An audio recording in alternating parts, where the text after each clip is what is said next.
All right, so for the final assignment or the final project, we are going to be mapping community food system in Lachine. Okay, why are we going to do that is, well, there are a lot of grants that are available presently to ameliorate food systems in local communities. For example, there's an infrastructure grant from the federal government that will allocate $250,000 to food infrastructure in different areas in Canada. There's also another grant to communicate to different areas about the endeavors of different projects in local communities. There's an innovation grant from the City of Montreal about developing projects. There's probably over about $1 million worth of money right now to ameliorate food systems in local environments. Now, part of this course here is talking about food and sustainability. And like I told you, it's not just about talking about it, it's actually about doing it. So what I would like us to contribute to is actually creating the conditions for developing sustainable local initiatives and thinking about food systems and implementing these ideas into the communities so we could actually ameliorate food systems. Now, why have I chosen Lachine? Well, it's a little bit self-serving in some areas, is because I actually live in Lachine, but also because I've actually now integrated into the local food environment here, and I'm trying to ameliorate food systems here in Lachine. The majority of my efforts for the last 4 years has been actually looking at the Concordia campus and how to ameliorate food systems at Concordia. And as I've showed you in the first class, I've actually done quite an extensive mapping project about the local food groups at Concordia University itself and the campus community food groups, so the ones connected to local communities in and around Concordia. Now, usually what I do is I have students actually perform individual projects with groups that they actually want to choose, and they do this on their own. They choose the groups that actually suit them the best. And what I found from this is that because everything is disconnected, it doesn't necessarily amount to anything in the bigger picture, but it serves as a good template or a good opportunity for students to write and do some kind of a project with it to get grades for the course, which is all good and done. Fine, you get a grade and everybody's happy usually at the end. But what I want to really do with this is I want to root us into doing things that amount to something in the bigger picture. Now, for me, this is going to be additional work because I'm going to take what you've done and I'm going to compile this in the bigger picture. And we're going to actually use the information that you've derived from this project to then basically speak to the larger conversation, basically run meetings with these different groups and look at the information that you provided. So we're going to build, or I'm going to build with this, a map of the food system in Lachine from the individual work that we're all doing together. If some of you actually want to participate in that later on and see the bigger picture, then that's completely fine. You can actually do that, but that'll be after the course. So I'm not expecting you to do that. It's just if you want to kind of see this work come into fruition later, you're definitely welcome to. The other thing that we're going to use it for is grant applications. So especially with the needs and asset mapping, we're going to look at what the groups in Lachine have available at their disposal. Things that could actually be shared amongst groups, but also infrastructure needs and other needs that these groups may have so that we can actually work this into the grant and then start to ameliorate the food systems here. So what I'm going to do in this project is we're going to get into groups of 2, and as a group of 2, you're going to work with one organization. Basically from that, you're going to be asking a series of questions that I've already devised already, but you're going to have to, and especially today, we're going to look at these questions and make sure they're applicable to all the groups that you're going to be working with, and or tweak the questionnaire to actually suit the groups that you're going to be asking the questions to. But basically then compiling the information into a table that I've already provided to you. And all of this is actually available on my website, but I'm going to be going over it to explain what this means. But you have a lot of the background work already done. You basically just have to do the survey with the groups, compile the information, and then provide it back to us in a written form, as well as provide the table as well, so that we can actually see what's taking place here. So kind of that's the project in a nutshell, but I'm going to go through each of the individual components of it. So why are we doing this together? Well, if we actually want to devise sustainable food systems, or if we want to improve food sovereignty, food security, and food justice, we have to do this by doing things. It's not just about thinking about it theoretically. It's not just about saying, well, you know, we have a capitalist system that's flawed and we're just going to replace it with this other thing and it's going to change everything for us. Well, no, we're not going to rely on, you know, other larger aspects, or we're not going to rely on others to do this. We're going to actually take part in this ourselves, and we're going to make the necessary changes by engaging in action-based research projects, basically what we call participation or participatory action-based research. Okay? So what does that mean? It means that we're going to actually get involved with these things, and we're going to then hopefully make things come into fruition by creating new conditions and new possibilities, and basically creating what they call ontological formations. So we're going to bring things into the world through the creation of knowledge. What is creation of knowledge? Well, we're going to be interviewing these groups, and then we're going to come up with these system maps that don't currently exist.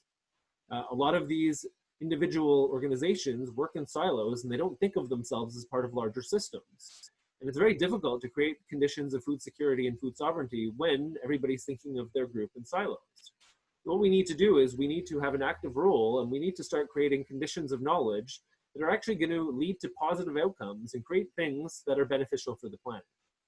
So the starting point in action research is usually to actually get a lay of the land. It means that, you know, when groups themselves don't really know how they fit into systems, or if outsiders like myself and yourself want to start to actually deconstruct what's going on in local communities, or even, you know, insiders that don't necessarily think about things in the larger context. Well, the first thing to do is actually figure out where we are presently, and then later on, once we have this information, we can figure out then what basically is called discrepancy theory. Where do we want to get to? And, you know, now that we know where we are and where we want to get to, we've got to figure out what the pathway is to get from one point to another. So this project here, and what I'm asking you to do, is the starting point of an action research-based project that is going to probably take, you know, maybe 4 or 5 years to complete its full fruition. This is the beginning point to it, okay? So there are multiple ways of seeing the world and seeing knowledge. The dominant form right now that basically is kind of the tradition that we see in knowledge is based in empiricism, which means that people observe the world, pretend that we're separated from it, and basically try to objectify as much as they can. So what they call basically, you know, in science, we want to be as objective as possible. We're actually objectifying nature and objectifying the conditions of our scientific inquiry. It means that we're trying to separate ourselves from it, okay? In action research, what we want to do is we want to do somewhat of the opposite of that. We actually want to integrate ourselves into this and bring the communities in to have some kind of a trajectory and then look for the outcomes that we want. We want to bring things into the world that are actually going to be meaningful.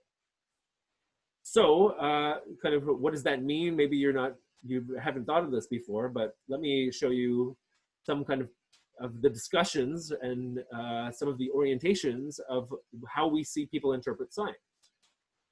So we have Borlaug. Norman Borlaug was somebody that actually won a Nobel Peace Prize for their work in the Green Revolution. Basically, the idea of the Green Revolution and the ideas put forth by Borlaug was that we need to keep on increasing technology and GMOs, and we need to highly mechanize and industrialize food processes in order to feed the world. And this view of science is based on this thing that we need to separate ourselves from our understandings, we need to be objective in the research, and we need to be doing things in the name of progress. And it sounds great when you say it like that, but let's look at this argument here. So Borlaug wrote in a paper here that I actually cited, so the world has or will soon have the agricultural technology to feed 3 billion people anticipated in the next quarter of a century. So the more pertinent question today is whether farmers and ranchers will be permitted to use this technology. Extremists in the environmental movement, largely from rich nations and or privileged strata of society in poor nations, seem to be doing everything they can to stop scientific progress in its tracks. It's sad that some scientists, many of whom who know better, have jumped on the extremist environmental bandwagon in search of research funds. When scientists align themselves with anti-science political movements or lend their name to unscientific position, what are we to think? Is it any wonder that science is losing constituency? We must be on guard against politically opportunistic pseudoscientists. Now, this is quite an important statement that's being made here, because this seems to be a lot of the rhetoric that comes through when people are actually trying to do anything different than GMO science and highly mechanized science. Basically, that it's pseudoscience, because here the whole idea is that we need to progress. In order to progress, we need to have technology, and we need to go towards things like, changing genetic structures of plants, okay? From actually the time that this was written, we did not solve the problem with hunger. We've actually exacerbated it, because like I was explaining to you before, world hunger is not necessarily just about producing more. It's actually a problem of distribution. We have more food to feed the world over than we actually have people that are starving. So we could actually feed the starving people if we were able to redistribute food better. So people could say, yeah, sure, it's great. There is a form of science, and looking at increasing technologies, looking at increasing GMO technologies and all of these things. You can't say that's not science. It is part of science. Science is basically whatever we focus on and study. But this is a version of science that's based on empiricism and based on us understanding ourselves separated from nature and separated from our own conditions of survival. So there's another point of view, and this is actually Vandana Shiva that wrote this, and kind of challenges Borlaug's position and actually introduces other ways of thinking about science. So when poisons are introduced into agriculture to control pests, when GMOs are introduced under the argument of feeding the world, the justification is always science. But science does not have a singular entity, and it does not come into existence within a vacuum. Today, what we generally refer to as science is in fact Western, mechanistic, reductionist modern science, which came to be the dominant practice of understanding of the world during the Industrial Revolution. This continued as the dominant paradigm. To shape the industrial system and to form new violent technologies and shape the capitalist system in form of new profit-driven economics, a certain type of science promoted and privileged as the only scientific knowledge system. Two scientific theories came to dominate the new industrial paradigm, and they continue to shape the practices of food and agriculture and health and nutrition even today. The first is the Newtonian Cartesian idea of separation, a fragmented world made of mixed mutable atoms. The second is a significant theory has framed the knowledge paradigm of agriculture as a Darwinian theory of competition as the basis for evolution. The Newtonian Cartesian theory of fragmentation and separation and the Darwinian paradigm of competition have led to a non-renewable use of Earth's resources and a non-sustainable model for food and agriculture. This unhealthy model of health and nutrition, an emphasis on legitimacy of these arguments as a sole scientific approach has created a knowledge apartheid and discontinued the knowledge of Mother Earth. So what is she saying here is basically we've lost a lot of the knowledge about how to sustain our biosphere. We see ourselves as separated from it, and we see our world as something that is, things that are produced for profit. What are we leaving behind? Well, we're not focusing on a lot of the indigenous knowledge, actually about how to live symbiotically with nature. Why? Because actually separating ourselves from this and becoming, objectifying these conditions is actually kind of the opposite of what we're supposed to be doing. We could think of ourselves as integrated into this and think of ourselves as action researchers in a way that we're going to create conditions. We're going to bring things into the world through our knowledge that actually have a positive impact on the world. We're not going to see ourselves as separated from this. We're going to see ourselves as an integrated force that is part of a social system as well as part of a biosphere system. And the knowledge that we're going to be producing is going to be for the good, hopefully, of actually creating better conditions in the world. And we're not going to see ourselves as fragmented from that, okay? So these are different views of science. And, just to get into this a little bit and not to necessarily dwell on it too much, because it seems that people's understanding of science is quite broken presently, okay? So science is a method of inquiry. It's actually about discovering things in the world. There's views that actually, there are things that are out there, and what we have to do is we have to discover them by actually trying to figure out how the world works. But then there's another belief too, is the way that we interact with the world actually changes these conditions and produces things that come into the world. The reality is what we focus on and what we invest in when it comes to science are the things that are created, okay? We invest into science of discovering new war technology, then we're gonna get war technology. If we discover science in the way of, GMO technology and mechanizing farms, well, that's what we're gonna get. If we actually look at ways to live symbiotically with nature, we'll get that also. Depends on actually what we want to discover. So yes, there are things that are quite consistent in science when it comes to outcomes, is that, when we measure certain things, we might get certain degrees of accuracy, although there may be room for error also. But the other thing too is what we're focusing on determines a lot about the outcomes. And the way that we measure these things also determines a lot about the outcomes. So science is not about the outcomes necessarily. Outcomes inform us and then basically lead us to understand the world in certain ways. But the more important thing is the method that we're actually employing and what we're focusing on. So here, what we're going to do is we're going to focus on developing a sustainable food system in a local environment. We're going to try to inform the Lachine community about what we've discovered in the present moment, but then actually forward thinking later on, this is going to be used to then figure out where we want to go with this. So these are the forms of science that I want to be promoting. It's not to say that, just doing GMO is not science. It definitely is, but it's a specific focus of a scientific process, as well as, focusing on other things that are more ontological. We could create conditions that come into the world by our interaction with the world. So hopefully you understand what I'm talking about, but I could actually get more into detail if you want. Then we're going to, this is what we're going to be doing. So how are we going to create conditions for sustainable food systems? Well, we're going to interview food organizations in Lachine, then use this information to create a snapshot of the community food system and an overview of the needs and assets of the organizations in the community. So what are we going to do tangibly with this? Well, I'm going to create a website with resources about the food initiatives for the Lachine community.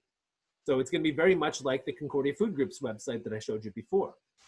If you want to, you could go revisit this. Go to www.concordiafoodgroups.ca. And you can actually take a look at the site that I built for the Concordia Food Groups. And you can actually see the maps that I developed also, the system maps. So we're going to emulate that by doing this project, but for local community rather than for a university campus. So we're going to eventually develop an action plan to improve food sustainability in Lachine, okay? You might not see the outcome of that unless you want to be involved in the project later on. But what you create now is going to lead to this development of an action plan. We're going to assist community organizations in Lachine obtain funding. So right now I'm meeting with a number of groups and we're looking at, close to $1 million or even more than $1 million of funding that's available. So the information is going to lead to hopefully get some successful grants and actually improve the infrastructure here around Lachine.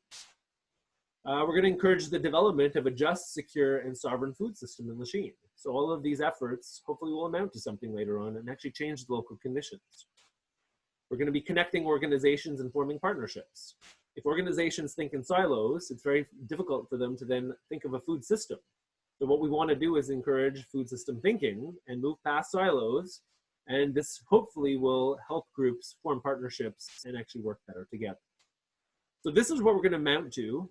So you, in your participation with this project, are going to actually help create conditions for sustainable food.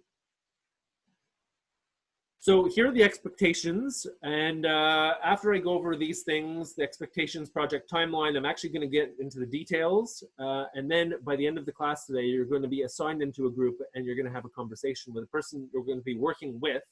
You're going to realize, even though you're working with somebody in a group, that you're going to be doing most of the stuff individually unless you actually want to collaborate with them.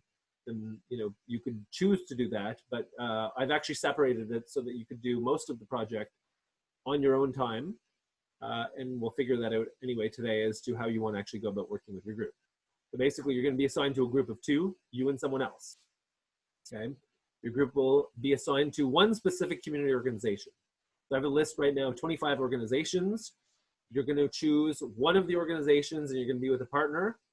And I will show you that eventually, actually after this presentation, because you're gonna actually put your name down beside one of the organizations, and then I'm gonna populate you into groups later on that you're going to have a conversation with a person that's actually working on the same group as you. But I'll finish this presentation before I get into that anyhow. So both of you are going to separately interview the food organization Lachine. So there's 2 questionnaires. One of you will do one, the other will do the other. Both of them complement each other, okay? So one is going to map the food practices of the organization in the food system, and the other one is going to map the needs and assets of the community for food organization. So at the end, you're gonna weave the paper together by combining both sections and collaborate on the last question. So there's one final question about how the groups actually fit into a sustainable development model for food organizations in Lachine. So you're gonna basically ask the group what they think an ideal food system looks like in Lachine and how this group actually fits into that. But then what I'm gonna have you do is collaborate with your partner. So this is the one time you're gonna be working together. And what you're gonna do is you're gonna link the information that you've learned in the class to the bigger picture here and do an assessment of this food organization on your own by bringing in the understandings that you've come up with in class and make your own interpretation of how this organization could fit into the larger picture. So look, you don't have to do much background work. I've provided all of the questionnaires and the templates for you. All you got to do is go about filling them up and then writing the paper afterwards. So you don't really need to do much background, although you will need to incorporate information that you've learned in the class into this paper. So here's the project timeline, and you're going to actually come up with your own individual timelines, or individual, you're gonna come up with this with the person in your group, and you're gonna get this today, you're gonna actually have an understanding of where you wanna go with this, but I'll just explain this to you. So today, July 22nd, you're gonna get into groups of 2, you're gonna get assigned to a community organization. In class, and your partner will investigate the food organization together via internet. So once you actually have a food organization that you have been assigned to, you're gonna take a look if they have a website or what information is available on this group and discuss whether the questions pertain to this community organization, okay? So what you're gonna see here is that I have a template, and it's quite a generic template. Some of the food organizations might not be or the question might not pertain to that organization. And what do I mean by that? Well, one of the person on the list is actually from the arrondissement, the community council of Lachine. This is actually a local politician, and they're going to be answering on behalf of the city of Lachine. Basically, it's Projet Montréal. And they're technically not a food organization because it's the city. So we're going to cater the questions a little bit differently. So they're probably fit into more of the support group. But anyhow, anybody that's assigned to that group, we're going to just discuss whether these questions fit well or not. And in order to determine that, you're going to do a little bit of investigative research today by the internet to find out actually what this group does. Some of the groups there are not primarily food groups, but are support groups. Some of them are food groups, some of them are other community organizations. So we can adjust the questionnaire if need be. But I've done a lot of the legwork just so that we have something that's uniform that we could adapt to the group that I'm going to be assigning to.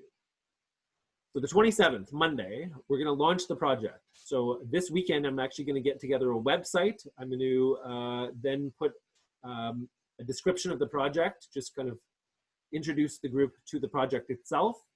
And I'm going to put that up on the website. And I'm going to send an email to each of the groups that you're going to be contacting them individually. And I'm going to do so over the weekend, okay?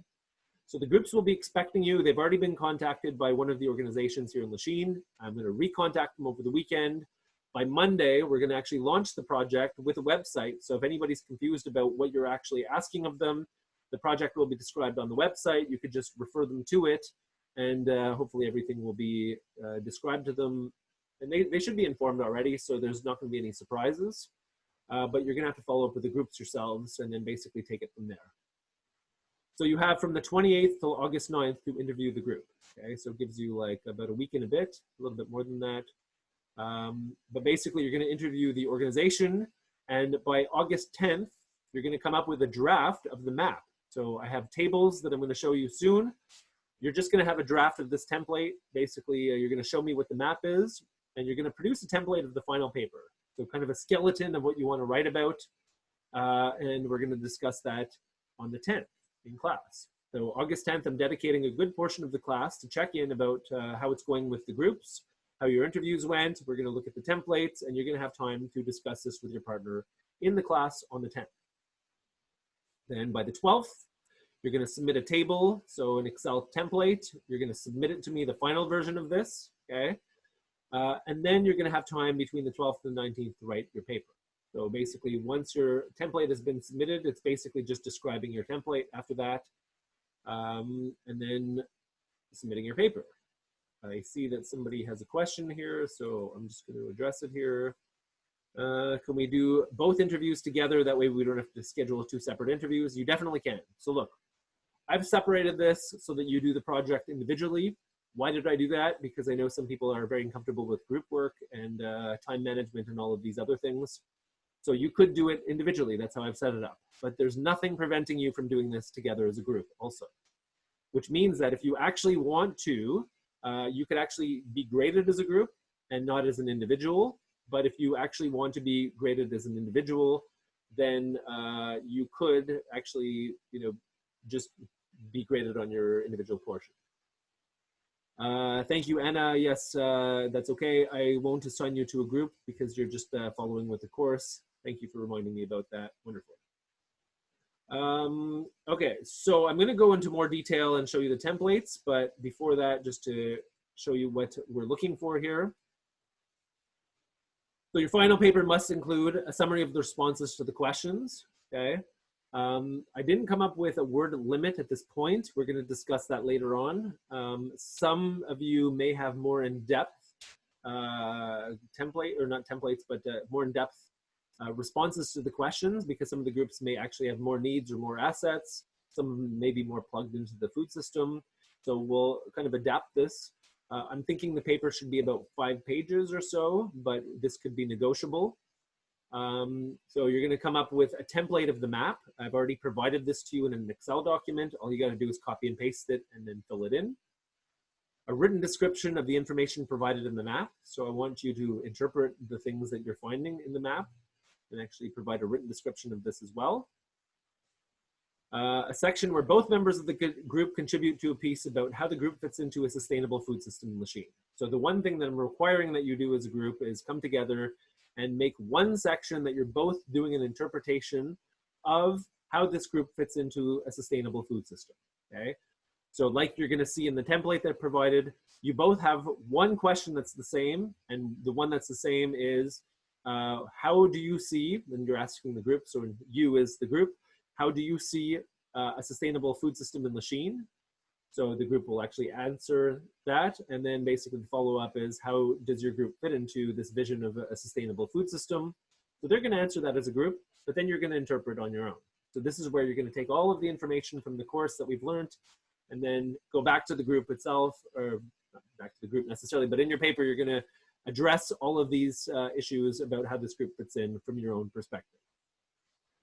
If you don't want the group to know this information, especially this final point, because maybe you're kind of giving a critical analysis of the group, I don't need to include that back into the map that we're providing, but you'd have to notify me about that.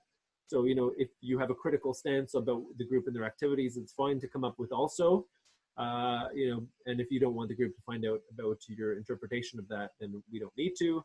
But basically the components of the map and the templates are going to be used later on the website, as well as for the grant applications and for all these other things that we're going to be hoping to achieve here. So you could have your individual sections graded separately if you choose to, except for both of you are going to collaborate for the end part. And that part is going to be the only thing that I'm linking into kind of a co-situation of grading. But besides that, you could have your individual component graded individually if you want, or if you want to have it graded together, then that's fine too, but I just need to know.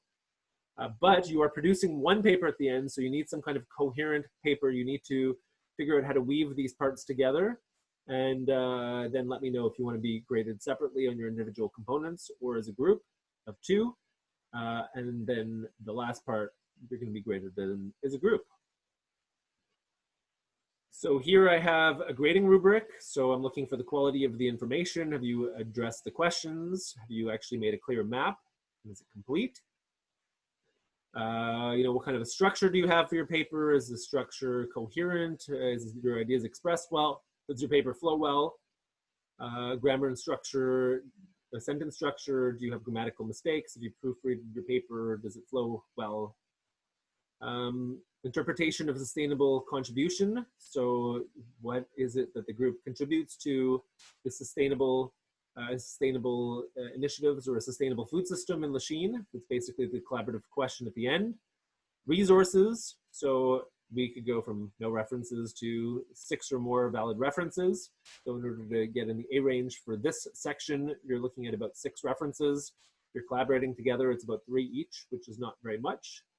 And I want your references to be on point and not just brought in because you have to provide them in a bibliography, but actually they do contribute to your understanding of the topic. And then collaboration. I want you to collaborate well with your partner, even if you choose not to get graded together on your individual parts, it's fine. But I do need you to at least try to work things out with your group and collaborate well together.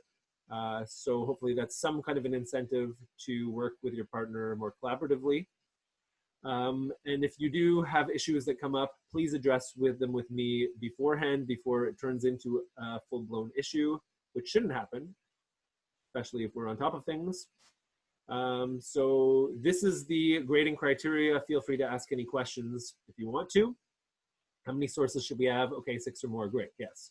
So what I'm doing is basically linking this into the bigger picture. I want to make sure that you're understanding what I'm discussing in class. All of the readings and all of these things should go into your interpretation of sustainable food systems and should also be part of your final assignment. All right, so I'm going to then go into now the templates, and I'm going to show you each of these also. So I'm going to share my screen with the templates, and I'm going to, hopefully you'll all be able to see this here. Okay, I don't know what you're seeing in your screen, but I'm going to go to the internet here, and I'm actually just going to load these templates here. So this is the mapping of the needs and assets.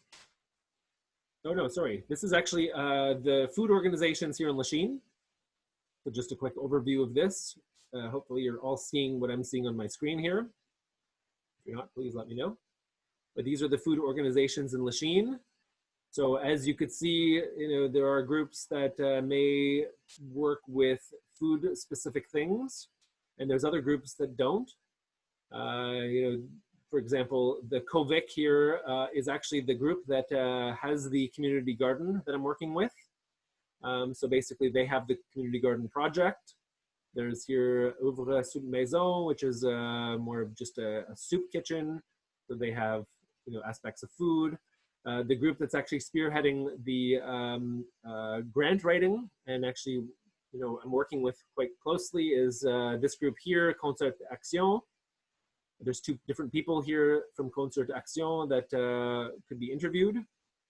Anyhow, these are all the groups. And what I'm going to ask you to do, you could actually do this sooner than later. You could actually pretty much do it as I'm discussing. But you're going to all put yourself into one of the categories here for either food system mapping or needs and assessment mapping. So you're just going to put your name down.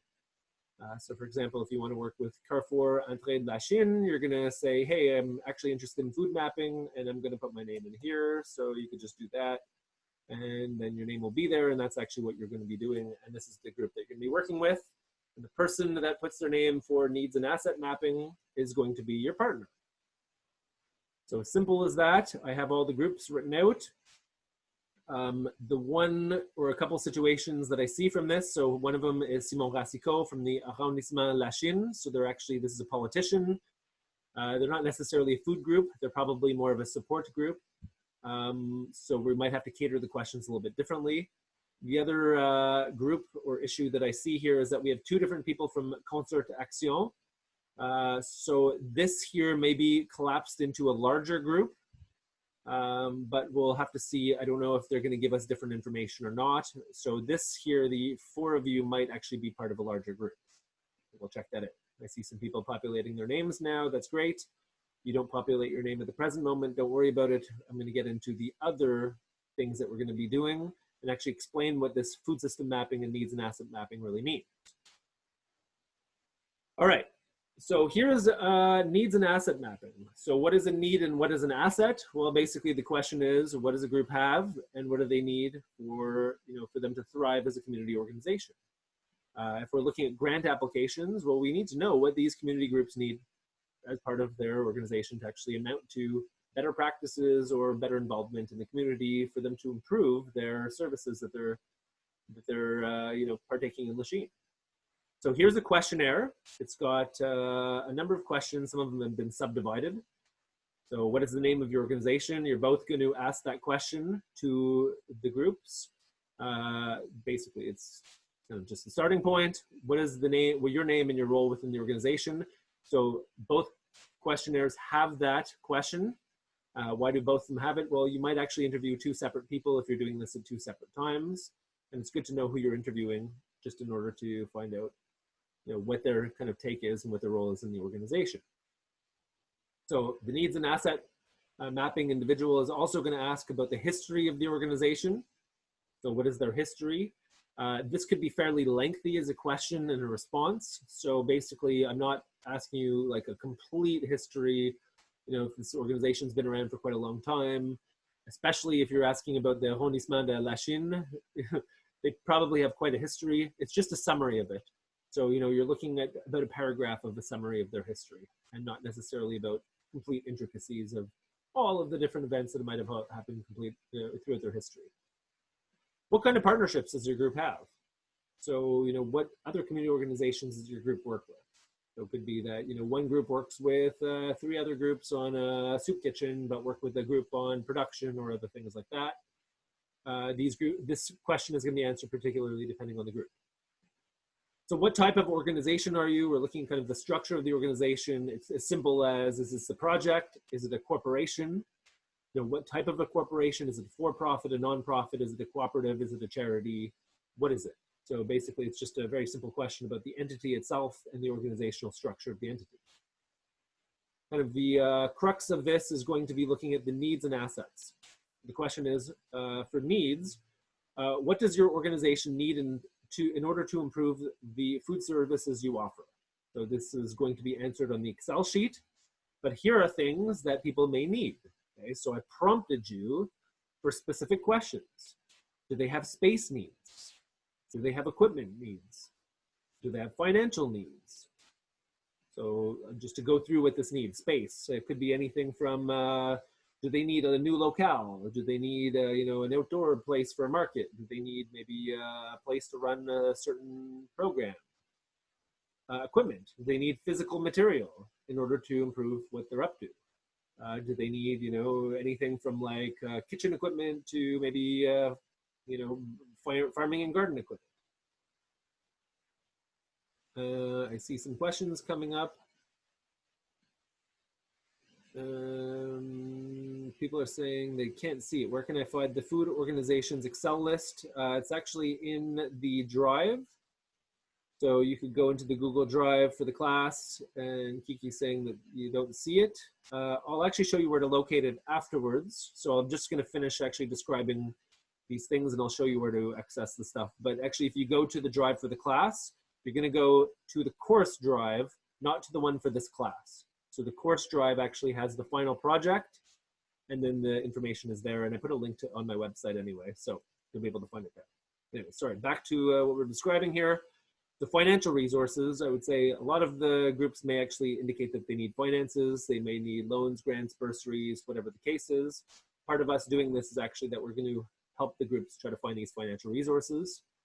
Organizational resources. This might not seem intuitive to all of you, but some of the groups actually may need help with their internal structures. They may need help devising bylaws. They may need legal help or other things basically to help them with the governance of their organization. They may need help like filing taxes properly or doing the finances or other things when it comes to organizational resources. So it's more like the group itself. What does the group need as an organization to function properly? And that's what is described here in organizational resources. Labor resources. Do people need volunteers? Do they need, workers? What kind of human labor or other labor extents do they need in order to flourish as a community organization? Outreach and communications. So do they need marketing? Do they need to get their name out a little bit more? Do they need some kind of web design or other things like that to do with communication and outreach? Knowledge and education. Do they need any kind of formations or workshops, or do they need the know-how of something? Knowledge, you could look at it kind of from the declarative knowledge, knowing things, or you could look at it procedurally, knowing how to do things. So, maybe a group needs to instill training on a group of volunteers that are going to work in a community garden. They don't have the capacity to do so. We need people to educate people about the community garden. So need them to teach them things about gardening, but also, need to participate with them to show them what to do. Okay, the last question that you're going to be addressing as an individual within this, with the individual groups, is does your organization have assets that it could share, loan, or offer to other food organizations? And if so, what are they? So what are we addressing here is, we're looking at kind of the overhead or surplus of some of these groups and their extent to actually share capacity with other groups. This will help in the bigger process if we want to form connections and networks with different organizations. Well, we can look at what kind of things they have to offer to other groups. So these are the same as above, but instead of looking at the needs, we're looking at the assets. What do groups have that are, over and above their capacity that could be loaned, shared, or offered to other groups?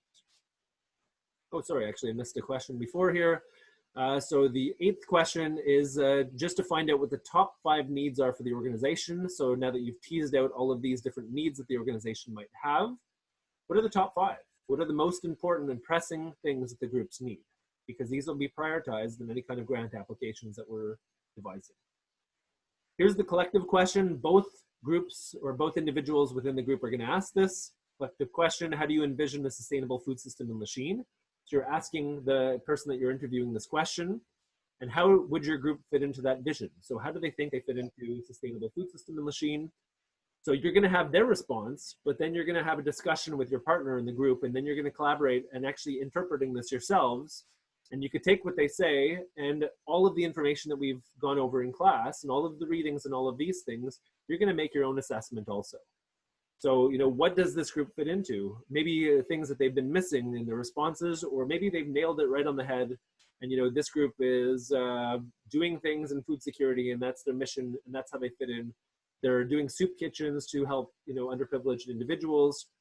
And that is their stake in the community food.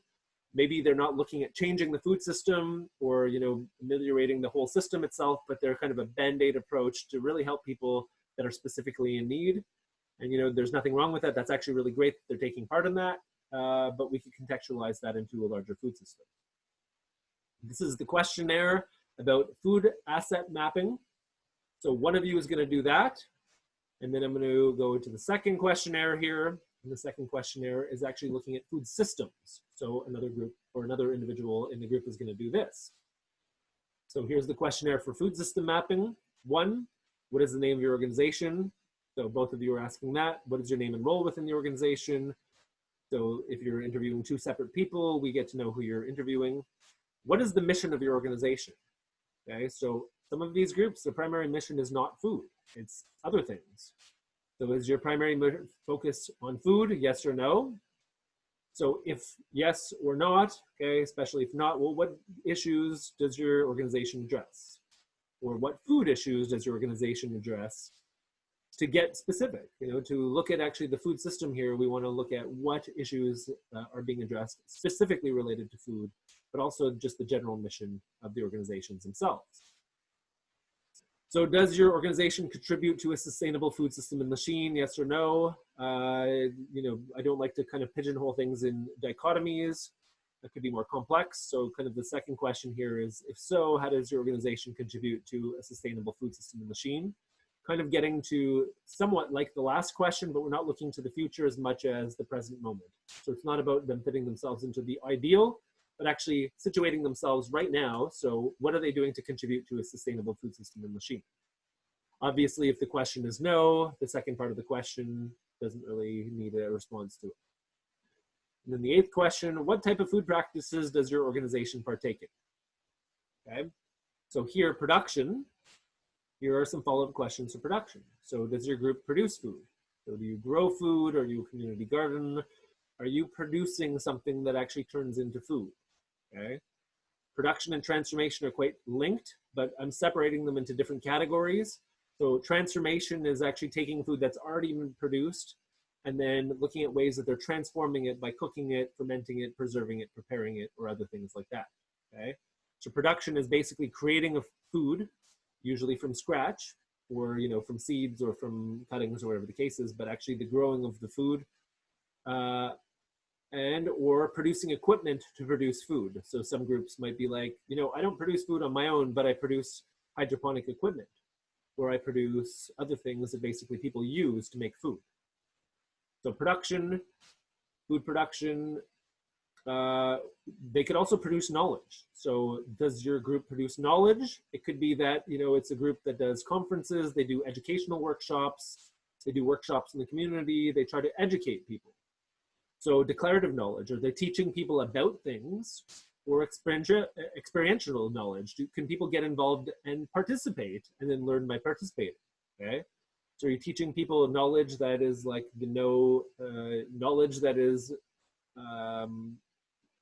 something that they could refer to as a knowledge source, usually more theoretical, or other things about food, or experiential. Are they learning how to do things? Like, they come and participate in gardening, and by doing it, they start to learn that way. Anyhow. So what does your group produce? Does your group produce social capital? So like I told you, there are many different forms of capital, and I'm trying to tease out this idea of production within these different forms of capital. So that's how I've separated it for now. And, I don't want to get too in depth in this. I don't want to confuse people. I think these are good starting points for production. But social capital, does this group actually contribute to community building, forming networks, partnerships, or other things also? So basically, we can look at this as the production of social capital. There could be other forms also. There's things that go beyond that.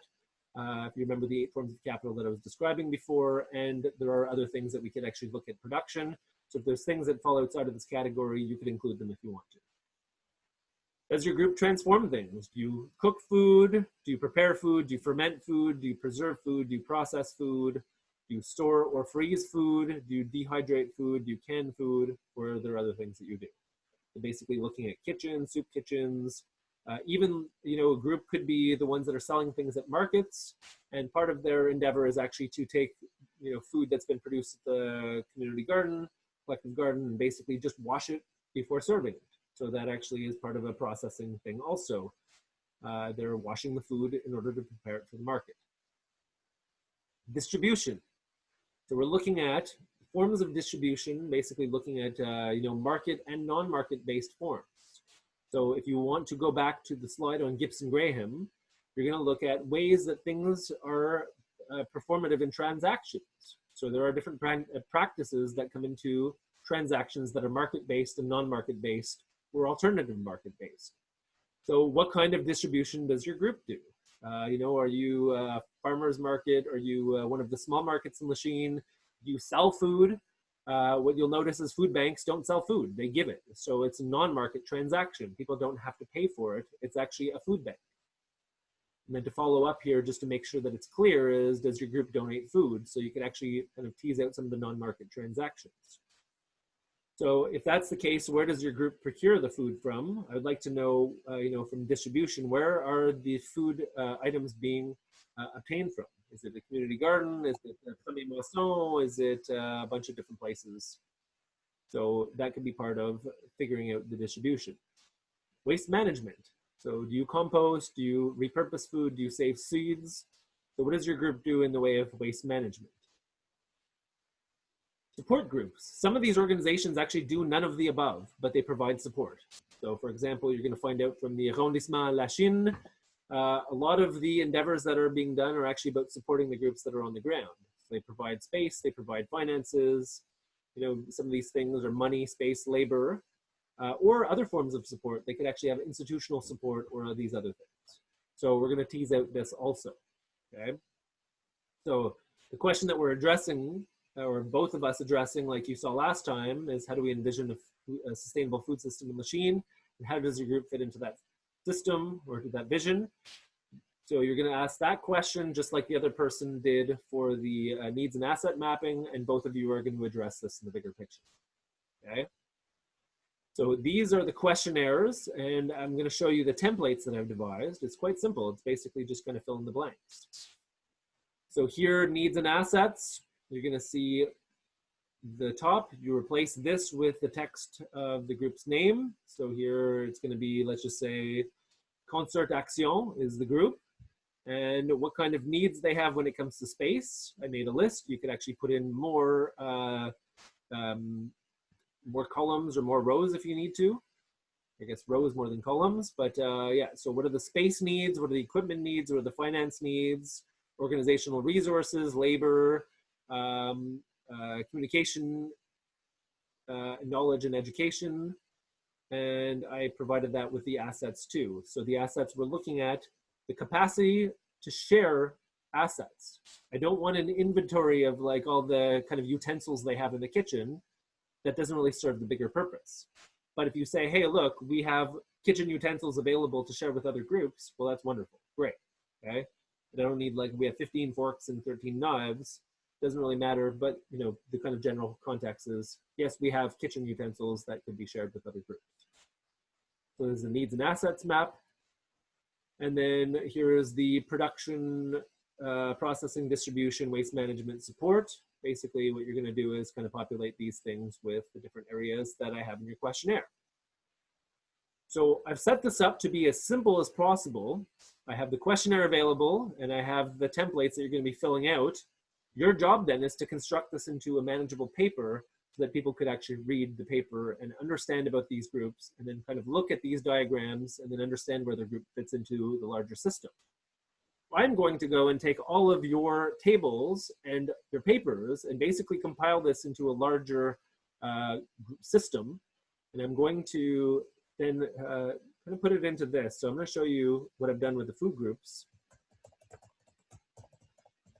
and show you how this fits into the larger system itself, because later on, this is what I'm going to be doing with this information, is I'm going to be transforming it into a breakdown of the food system. And hopefully you could all still see my screen here. So here's the Concordia food groups. I've interviewed all of the groups through video. You're not going to do this by video. You're actually just going to do this through whatever mechanism is the most simple for you. But we're going to come up with this kind of a map later on. So basically, what are the production, processing, distribution, waste management, and advocacy and support groups available in Lachine here, okay? So I'm going to say, for example, you know, who's growing food on campus, or not on campus, sorry. Who's growing food in Lachine? It's, there's a community collective garden at Kovic who are, you know, growing food in the community collective garden. And they're one of the groups actually producing food in the community. So they would be located here. I would say Kovic collective garden. And I'm actually going to populate this kind of a system map. So your system map will have the practices, not kind of like this, and I'm going to compile it later on, and I'm going to do this as a whole group, or basically taking all the information about all of the groups and compiling a larger map.